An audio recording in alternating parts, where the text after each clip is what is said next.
Salut tout le monde, je suis ravie de vous retrouver aujourd'hui dans mon deuxième podcast, enfin, mon vrai podcast, mais c'est quand même le numéro 2. Le premier étant celui de la nouvelle année et ses résolutions qu'on ne tient jamais. Bref, aujourd'hui j'avais l'intention de partager avec vous des petites méthodes pour apprendre à faire de soi sa priorité en 2026. Je trouve que c'est un sujet d'actualité. Aujourd'hui, on a plus que besoin de prendre soin de soi, encore plus que soin des autres. Donc je me disais, pourquoi pas proposer, peut-être que vous ne connaissez pas certaines méthodes, peut-être que vous en connaissez certaines, et que vous allez pouvoir échanger justement dans les commentaires. N'hésitez pas, échanger sur des méthodes que vous avez peut-être essayées et pourquoi pas nous dire un petit peu les résultats que vous avez pu obtenir si ça a été le cas. Alors on va passer aux 5 méthodes du coup. J'ai fait mes petites notes, donc je regarderai assez régulièrement mes notes puisque honnêtement j'aurais pas pu garder ça en tête. C'est trop long, trop de choses à retenir, honnêtement. Donc du coup je me suis fait des petites notes. On va donc passer à la première méthode qui je suis sûre qu'il n'y en a pas beaucoup qui connaissent cette méthode. Moi-même d'ailleurs je ne la connaissais pas, j'avais même jamais entendu parler de cette méthode. La méthode DISC. D-I-S-C. Qu'est-ce que c'est, vous allez me dire? Qu'est-ce que c'est que ce truc? Eh bien, à savoir déjà, l'acronyme de DISC représente 4 dimensions comportementales. Ce qui est intéressant déjà à savoir. On a, avec la lettre D, la dominance. Donc, qu'est-ce qui domine dans votre comportement? Avec la lettre I, on a les influences. Avec la lettre S, la stabilité. Et avec la lettre C, on a la conformité. Bon, là déjà, vous avez les 4 dimensions comportementales. Alors, qu'est-ce que c'est concrètement cette méthode DISC? C'est un modèle d'analyse comportementale qui permet de comprendre et d'interpréter les comportements humains à travers 4 dimensions principales. C'est assez technique, je le conçois. Même moi, quand j'ai récupéré ces infos, je me suis dit, ouh là là, est-ce que ça va être suffisamment compréhensible? Bon. Si c'est pas le cas, sachez que toutes ces informations-là, je les ai eues sur le net. Donc, il est tout à fait possible pour vous d'aller en récupérer un peu plus d'informations. Alors, cette méthode a été initialement d'ailleurs développée par des psychologues, ce qui est assez rassurant dans le sens où on se dit c'est pas une méthode qui a été créée comme ça n'importe comment par n'importe qui. Contrairement à d'autres tests d'ailleurs de personnalité, la méthode DISC ne mesure pas l'intelligence, mais sert plutôt à mettre en avant les comportements observables et la manière dont une personne interagit avec son environnement, ce qui peut être très intéressant.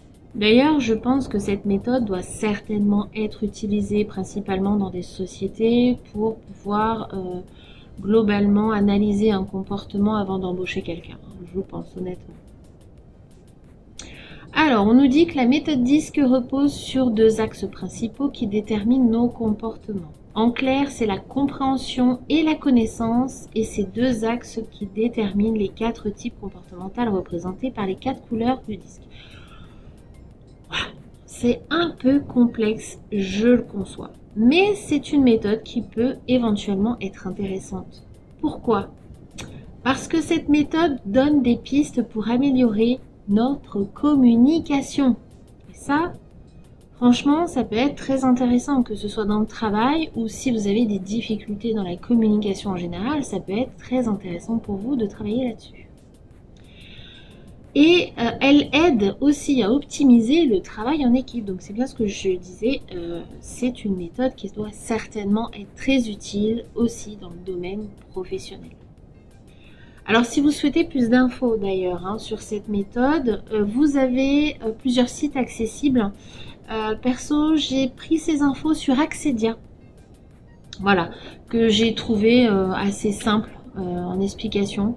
Bon, c'est assez long, donc je vous laisserai chercher des compléments d'information si cette méthode peut vous intéresser. On va passer maintenant à la deuxième méthode. Ah oui, alors celle-là, c'est une méthode centenaire. Je sais pas, je pense même plus en fait, honnêtement. Je pense que c'est quelque chose qui existe depuis toujours. Eh oui, vous l'avez peut-être deviné, c'est la méditation. Eh oui, parce que c'est une méthode de développement personnel, tout à fait. Ce n'est pas juste un truc New Age, et non. C'est une méthode, c'est ce qu'on appelle la gymnastique du cerveau.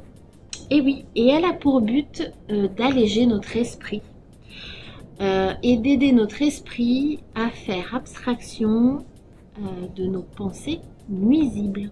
Et ça, dans le monde dans lequel on vit et on travaille, je suis sûre qu'on a tous eu à un moment donné besoin de nous libérer la tête. Et c'est une très bonne méthode pour ça. Alors ça plaît pas à tout le monde, je sais, mais il faut quand même savoir que la méditation, c'est une méthode quand même assez intéressante. C'est une méthode douce, à la portée de tous. On peut tous le faire, c'est gratuit. Il suffit juste d'être chez nous, d'avoir juste un temps donné pour le faire et un calme. Et en plus de ça, c'est une méthode quand même qui a fait ses preuves. C'est une méthode qui réduit énormément le stress, qui aide à la concentration, qui aide à se reconnecter au moment présent et à soi aussi. Et ça aide à l'apaisement. Donc quand on est vraiment très stressé, quand on est angoissé, je dirais même, ou quand on a énormément de choses qui tournent en tête, parce que parfois on est comme ça, on fonctionne comme ça, et bien c'est quelque chose, c'est une méthode qui peut vraiment grandement aider. Pour la pratique, c'est extrêmement simple. Il vous suffit d'être dans un endroit calme, dans le silence. Donc, pas de son de télé, pas de son de musique, de téléphone. Vous coupez tout, vous prenez juste un temps dans le calme.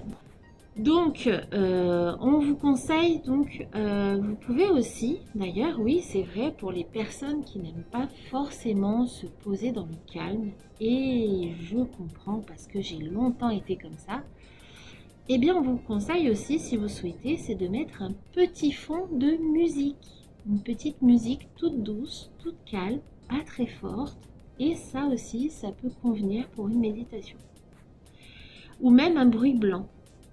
Bruit de vagues, bruit de pluie, etc. etc.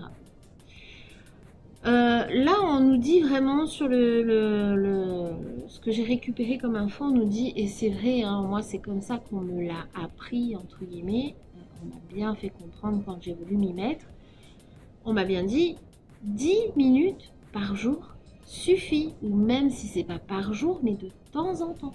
10 minutes, ça suffit. Vous n'êtes pas obligé de rester une demi-heure, une heure, les jambes croisées sur le sol, à ne plus pouvoir bouger. Non, non, non, 10 minutes, vous asseyez sur votre canapé, vous essayez d'être quand même un minimum confortable. Évitez d'être allongé parce que vous risquez d'aller plutôt dans le sommeil. Mais voilà, c'est pas compliqué, 10 minutes ça suffit, c'est à la portée de tous et ce qui est le plus important, c'est la régularité. C'est ça en fait qui vous aidera à vous recentrer et surtout à faire baisser votre stress. Surtout. Et puis vous allez être étonné aussi, ça peut aussi grandement vous aider à la respiration. Parce que quand vous méditez, vous vous concentrez sur votre respiration. Et ça, en fait, c'est magique. Parce que vous pouvez du jour au lendemain apprendre à contrôler votre respiration. Et ça, croyez-moi, quand vous avez des montées de stress en pleine journée au travail, ça peut aider. Allez, on va passer maintenant à la troisième méthode.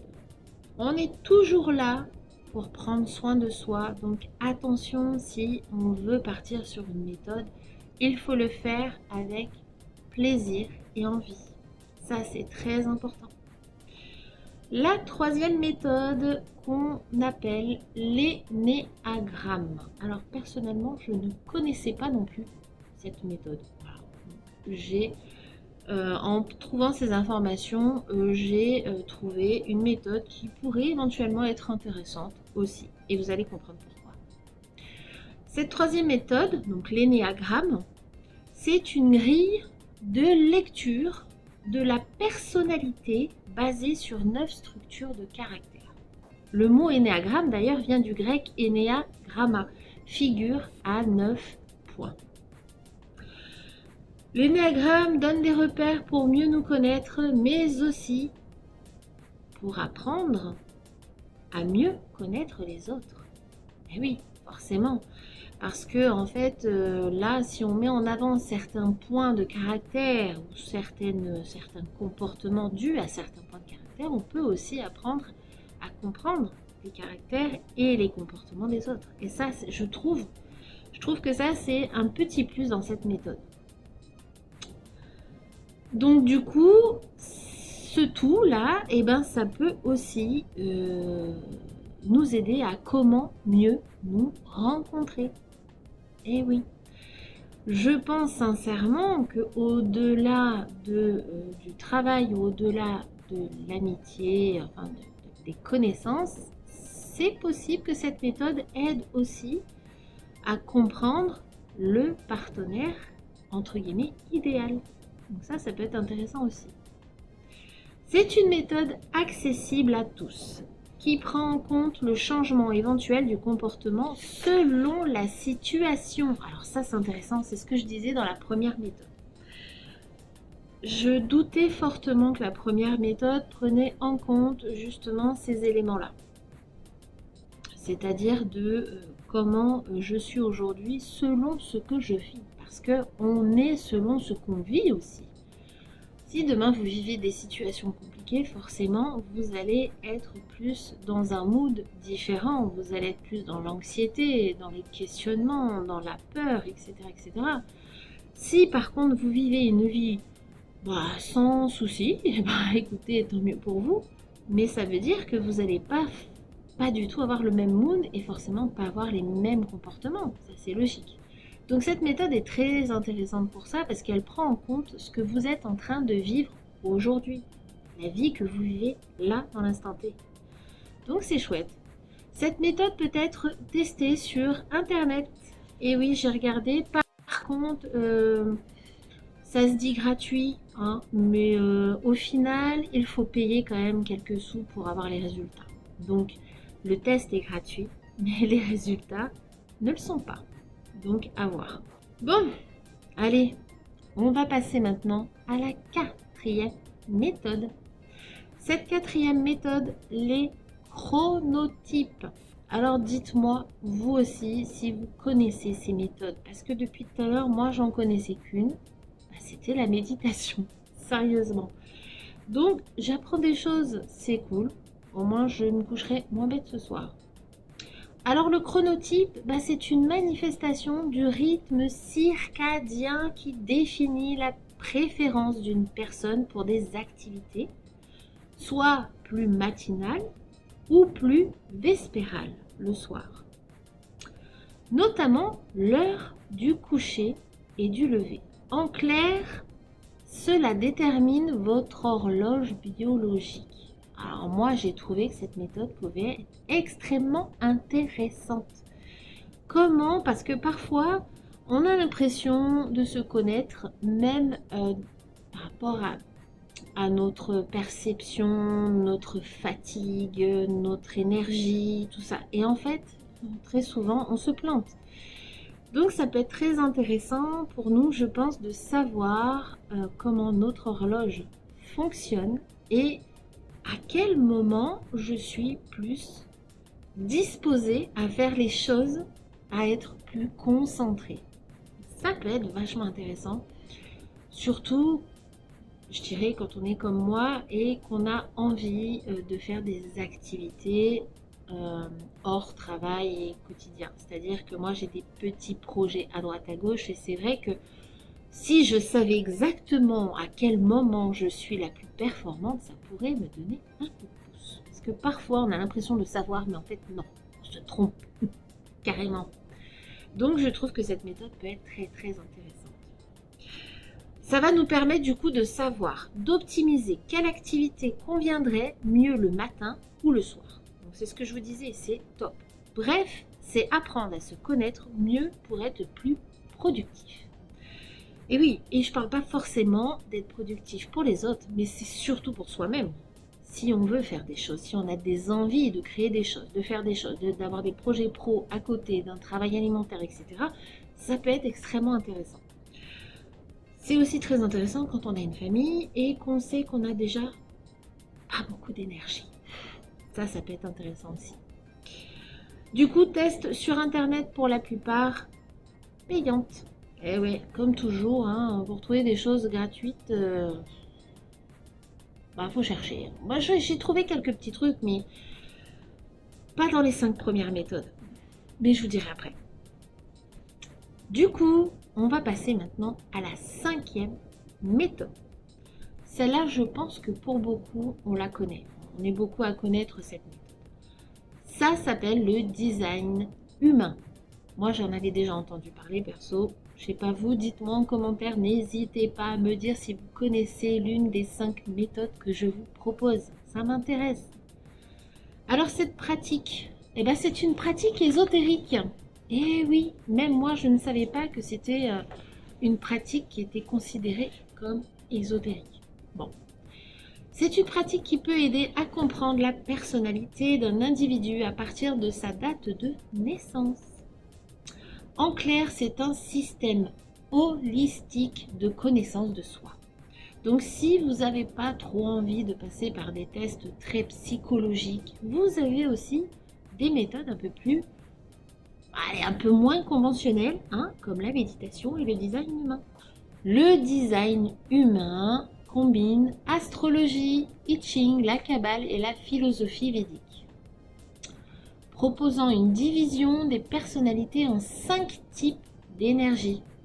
Alors vous avez les manifesteurs, vous avez les générateurs manifesteurs, les projecteurs et les réflecteurs. Voilà. Bref, cette méthode est censée aider les personnes à comprendre leur mode de fonctionnement.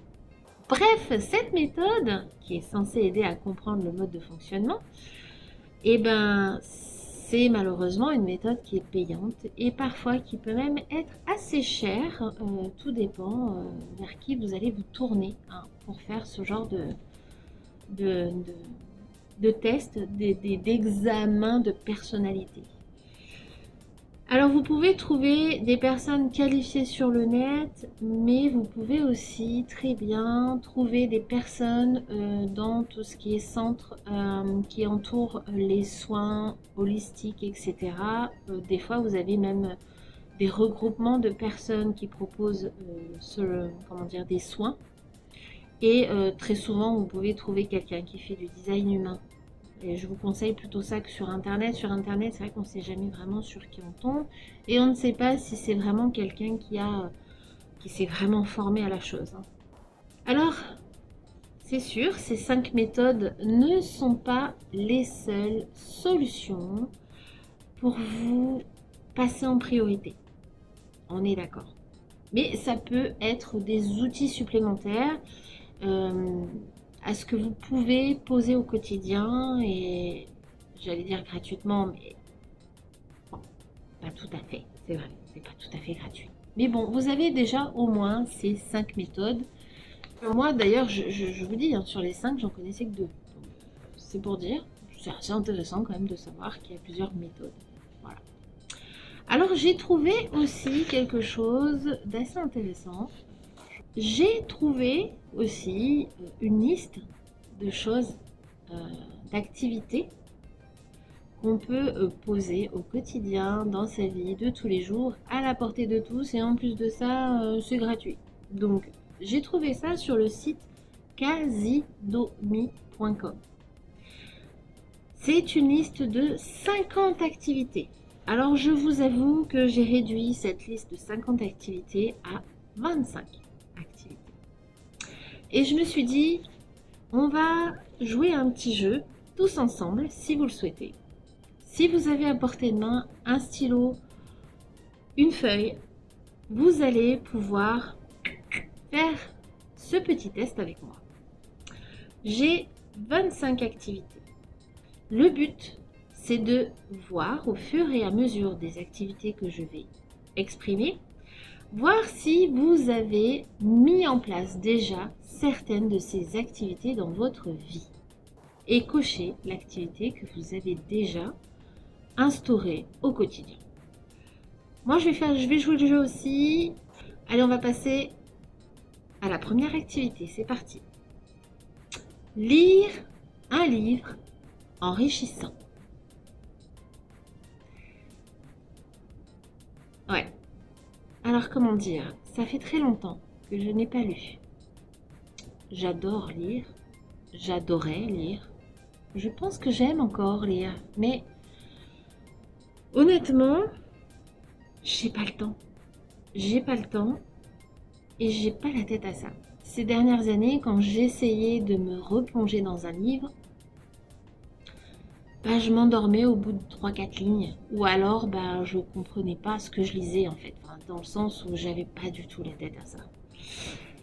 Donc j'avoue que je commence mal la liste, puisque celle-là, je l'ai pas.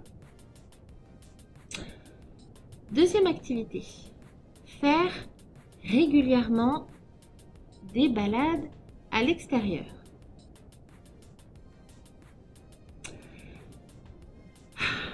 Bon, celle-là non plus, je l'ai pas. Ouais. Je sais pas vous, mais en tout cas, moi perso, depuis qu'on est en hiver et qu'il fait froid, je n'arrive plus à sortir de chez moi. J'ai beaucoup de mal à sortir dehors. Cette année, je ne supporte pas le froid. Je sais pas pourquoi, mais c'est comme ça. Du coup, faire des balades régulières, au printemps, en été, il n'y a pas de souci, mais automne-hiver, je suis plus cocooning sur mon canapé ou devant mon ordi ou devant la télé ou encore à la rigueur jouer avec mon fils dans le salon. Mais bon, encore une croix rouge pour moi. Troisième activité, aller au cinéma. Ah, alors ça, je sais pas vous, mais moi, j'adore le cinéma. Alors, je ne peux pas y aller tout le temps, et puis c'est vrai qu'il n'y a pas toujours des films extraordinaires à voir non plus. Et puis, j'avoue aussi, troisièmement, qu'avec mon petit, c'est compliqué de s'organiser, parce qu'il faut le faire garder, mais bon, bref, ça c'est encore un autre sujet. Mais j'adore le cinéma. Ça fait partie de moi depuis toujours, le cinéma. Je suis très cinéphile. Franchement, ça c'est un truc que j'adore. Donc ça, un point pour moi. Quatrième activité, faire des siestes. Et oui, ça vous arrive à vous de faire des siestes? Parce que j'avoue, ça m'est arrivé... Alors, bon, ça m'est arrivé enceinte. Mon petit, il a 2 ans et demi. Donc, pendant ma grossesse. Et ça m'est arrivé pendant à peu près 2 ans. Pas tout à fait 2 ans, 1 an et demi, on va dire à peu près, après l'accouchement. J'étais épuisée, exténuée, j'en pouvais plus. En plus, j'ai eu des problèmes de santé, donc bref. Pour moi, les siestes, c'était vital. Mais c'est vrai qu'aujourd'hui, je me rends compte que je n'en fais plus. Et que c'est quelque chose que je devrais peut-être mettre en place au moins le week-end. Une petite sieste le week-end. Pas vous? Vous en pensez quoi, vous? Une petite sieste, ça peut être sympa, non? Surtout de ce temps-là, hein, franchement. Donc pour moi, ce sera une croix rouge. Les siestes, j'ai un peu abandonné, alors que j'aurais pas dû en fait, je pense. Clairement. Mais bon, quand on travaille la semaine aussi, j'imagine, pour certains d'entre vous, c'est pas simple. Donc la sieste le week-end, à la rigueur, ça peut se poser. Cinquième activité, se cuisiner de bons repas. Alors ça peut être un sujet de discussion. On n'est pas tous à aimer faire de la cuisine. Et puis même quand on aime faire la cuisine, on n'a pas toujours envie de cuisiner. Je vous avoue, moi j'aime cuisiner depuis longtemps. Il y a des moments, ne me parlez pas de cuisine, quoi. Mais il est vrai que quand on prend du temps pour se cuisiner un petit repas, bien chaud, bien savoureux, agréable, bah, c'est pas négligeable. Ça fait du bien au moral et puis c'est bon pour la santé. Donc forcément, ça nous aide à prendre soin de nous. 6e activité. Faire au quotidien des étirements. Bon. Il n'y a pas si longtemps, je me disais, il va peut-être falloir que je me remette aussi au sport. Parce que, alors, dans d'autres vidéos, je l'avais expliqué, hein, j'ai eu tellement de problèmes de santé que j'ai pris du poids. Mais l'année dernière, j'ai réussi à perdre 20 kilos. Et là, je me disais, justement, ce serait bien de refaire du sport. Et je me dis, croix rouge, parce que je le fais pas encore, il faudrait peut-être que je me bouge les fesses. J'avoue. Et vous? Vous faites quoi? Du sport au quotidien, le week-end? Là, on parle d'étirement. C'est gentil encore. Allez, encore une croix rouge pour moi. 7e activité. Célébrez vos petites victoires et vos accomplissements. Eh bien oui, eh bien ça, c'est quelque chose, moi personnellement, petite croix verte, c'est quelque chose que je fais depuis, je sais pas, peut-être depuis un peu plus de 6 mois. Ouais, parce que l'année dernière, j'ai eu un gros coup de pied au cul. Et puis en fait, il y a plein de choses qui ont changé, notamment dans ma vie et au fond de moi. Et j'ai compris qu'il fallait que je me félicite plus facilement, plus souvent, même pour des petites choses du quotidien. Parce qu'on le mérite. Est-ce que vous le faites, vous? Est-ce que vous vous félicitez, par exemple, de ne pas vous être énervé au travail aujourd'hui? Est-ce que vous vous êtes félicité d'avoir gardé patience face à votre enfant de 3 ans qui vous appelle « Maman, maman, maman » toutes les 2 secondes?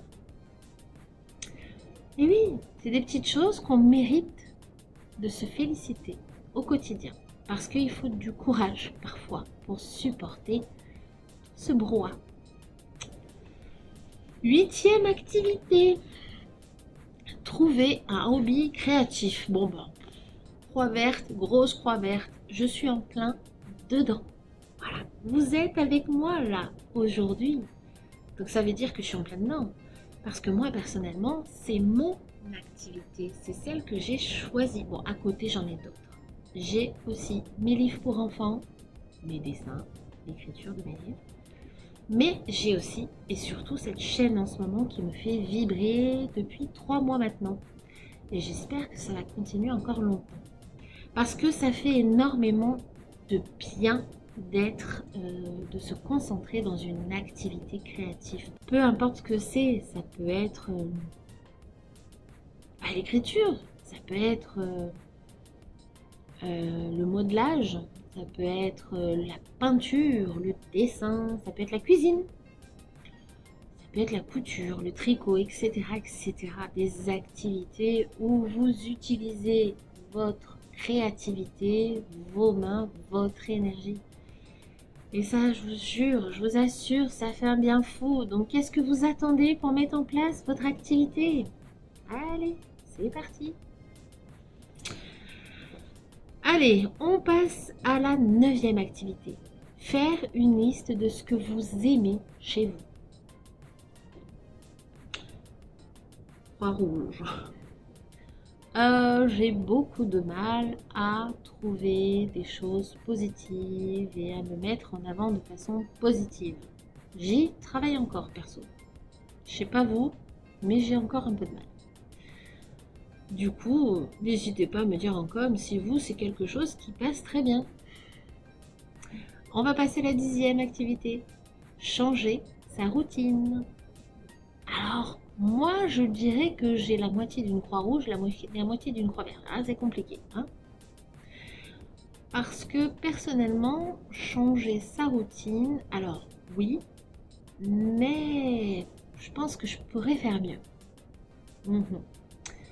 j'ai changé déjà 2-3 petites choses au rapport à mon lever. Voilà, quand je me lève, je prends du temps pour moi, je me bois un verre d'eau, je bois mon café tranquille. Mais quand on a un petit derrière, des fois c'est pas facile. Pas facile de pas toujours être dans la routine. Donc c'est encore un truc à travailler.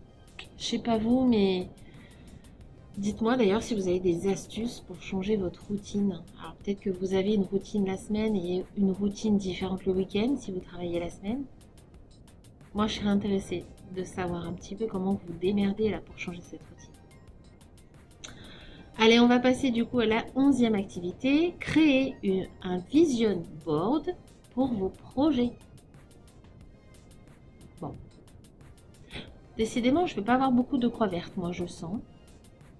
Alors, j'ai pensé, pareil, j'ai pensé. Alors moi, par contre, ce que je fais, c'est que je les écris. Je les écris déjà sur un bouquin, sur un cahier, j'écris mes idées, j'écris mes projets, j'écris mes envies, voilà. Donc, est-ce que c'est la même chose? Oh, je pense que oui, non? Ouais, allez, une petite croix verte supplémentaire, parce que j'en ai déjà pas beaucoup. Hein, bon. 12e activité, passer du temps en famille et entre amis. Bon, alors là, j'ai une croix verte géante. Je ne fais que ça.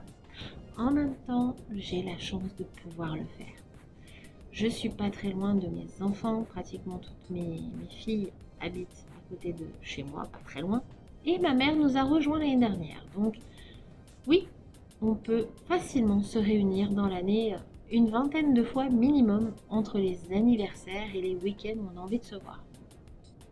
Franchement, ouais, ça va, c'est cool. Et vous d'ailleurs, ça se passe comment? Non, parce que c'est hyper important, hein. C'est hyper important, profitez des gens qui vous entourent. On ne sait jamais ce qui se passera demain. Et je pense que moi, vous savez, il y a un truc que je fais aussi tous les jours. C'est tous les jours sans exception, je dis je t'aime à mes enfants. Tous les jours. Il n'y a pas une journée où j'ai pas envie de leur dire je t'aime. Je trouve ça hyper important parce qu'il faut vivre le moment présent déjà d'une. Et deuxièmement, on ne sait pas ce que sera demain. Donc profitez au maximum de vos amis et de votre famille.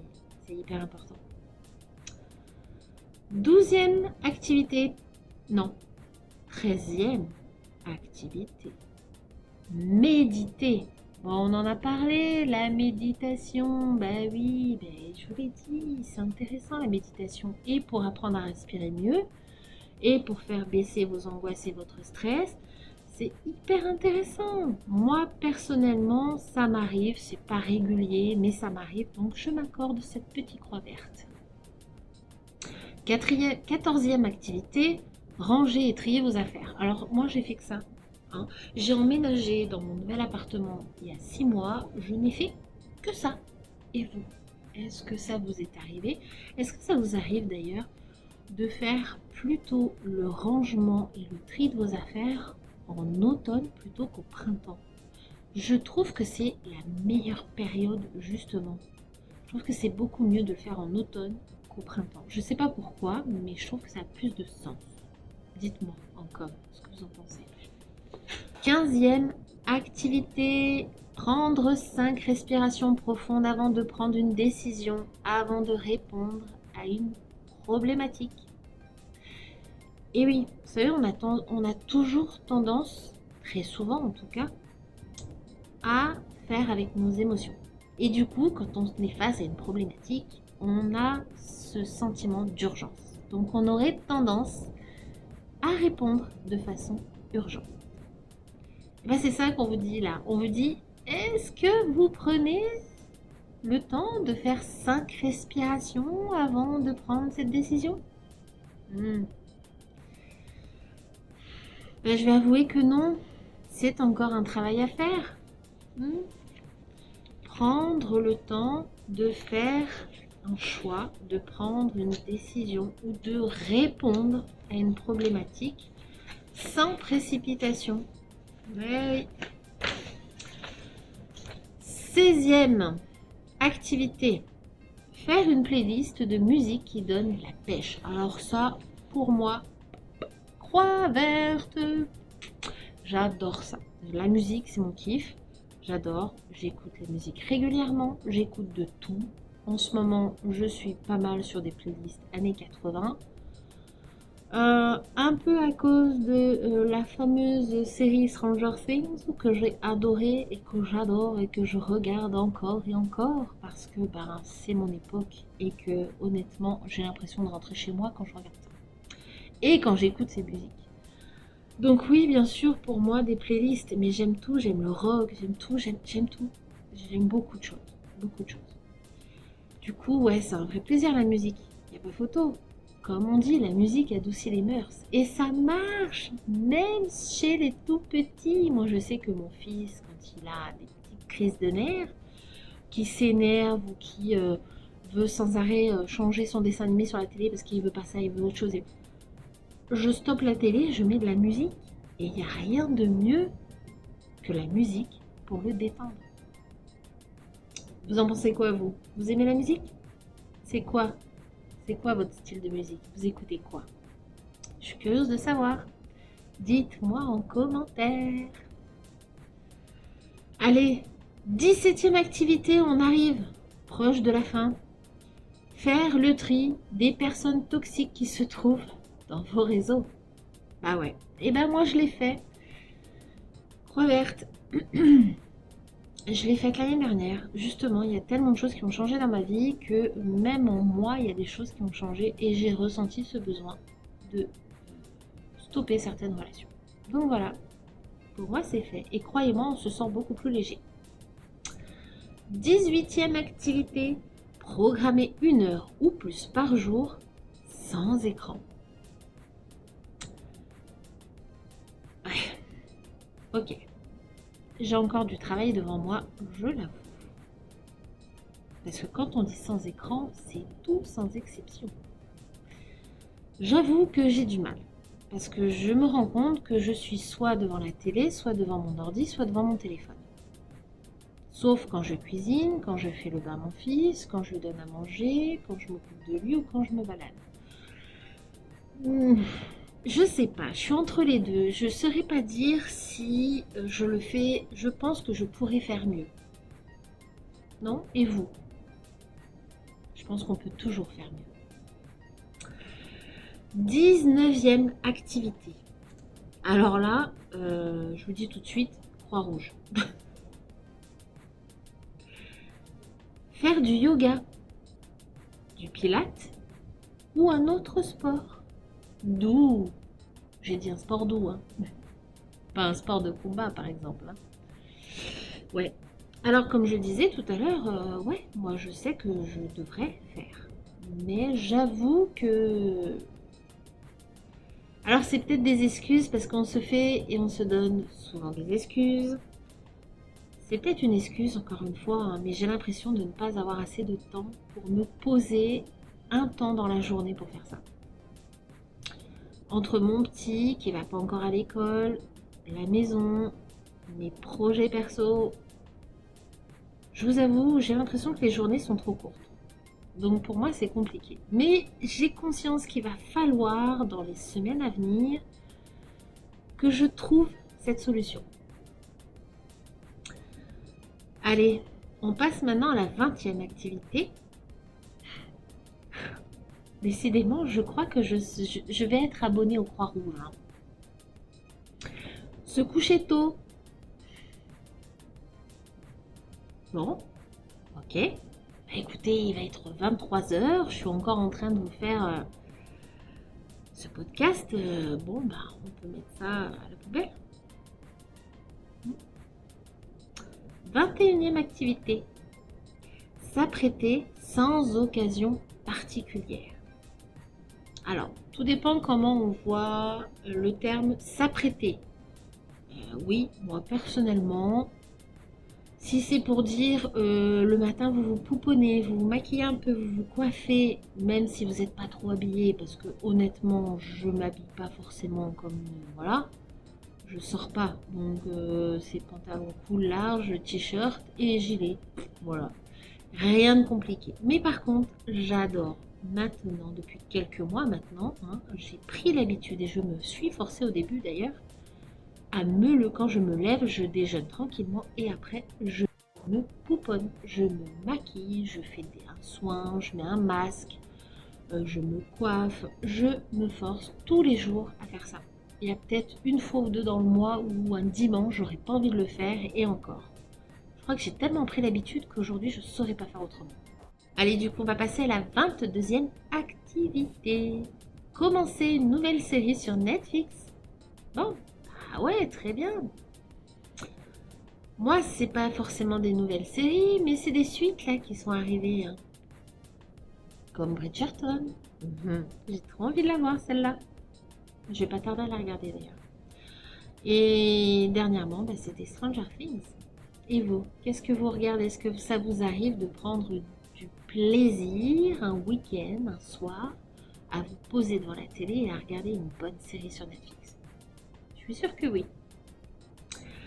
23e activité, rester 20 minutes par jour dans le silence. Alors là, je plaide coupable. Je ne sais pas faire. Pour moi, le silence, c'est fait pour dormir. J'ai beaucoup de mal. C'est d'ailleurs les méditations, comme je disais au tout début, c'est quelque chose que je fais la plupart du temps avant de me coucher. Donc je m'assois dans mon lit et je fais ma petite méditation de 5-10 minutes. Mais autrement, j'ai énormément de mal à rester dans le silence. Je sais pas vous, mais pas possible pour moi. Croix rouge. 24e activité, regarder le coucher ou le lever du soleil. Alors ça, un vrai plaisir. Mais alors qu'est-ce que je rêverais de pouvoir le faire au bord de l'eau, au bord de la mer ou de l'océan. Regarder un coucher ou un lever de soleil pas loin de la mer ou de l'océan. Ah, j'adorerais ça. Mais bon, c'était sympa aussi, quand on est arrivé ici l'année dernière au mois de juillet, j'ai pris un grand plaisir tout le reste de l'été de me lever le matin très tôt et d'admirer le lever de soleil sur ma terrasse. C'est quelque chose que je ne faisais pas. Et je vous assure que c'était pour moi un moment de plénitude totale. Et d'ailleurs, j'ai hâte de retrouver le beau temps pour pouvoir le faire. Parce qu'il y en a marre de ce froid et de cette grisaille. Allez, ça y est, on arrive au bout. Je vais bientôt vous lâcher. 25e activité. Commencer une cure de compléments alimentaires. Ouais, c'est bon. Je finis par une croix verte. C'est cool. Et ouais. J'ai compris moi aussi en vieillissant, d'ailleurs avec mes problèmes de santé ces dernières années, que on peut être facilement soit en anémie ou en manque de certains oligo-éléments, fer, etc., etc. Je l'ai appris à mes dépens. Donc oui, maintenant je suis une fervente adepte des compléments alimentaires. Je sais pas vous ce que vous en pensez, mais je pense que ça peut être déjà un truc assez sympa et assez facile à mettre en place pour commencer à prendre soin de soi. Voilà, j'ai partagé avec vous déjà une première base pour avoir des petites idées, des petits outils, des petites clés pour mettre en place des petites choses au quotidien pour enfin prendre soin de vous en cette année 2026 parce qu'il est temps, il faut le faire, c'est l'année, je pense que c'est vraiment l'année pour le faire. Et encore plus en début d'année, je pense que c'est vraiment l'idéal parce que vous avez toute l'année pour poser les choses tranquillement à votre rythme. J'espère que ce petit échange vous aura plu. N'hésitez surtout pas, s'il vous plaît, à me laisser des commentaires et à me dire que ce soit ok ou pas sur ce que je vous ai partagé. N'hésitez pas, j'ai vraiment envie de partager avec vous un tas de choses. Donc n'hésitez pas à me laisser ces foutus commentaires. Pardon.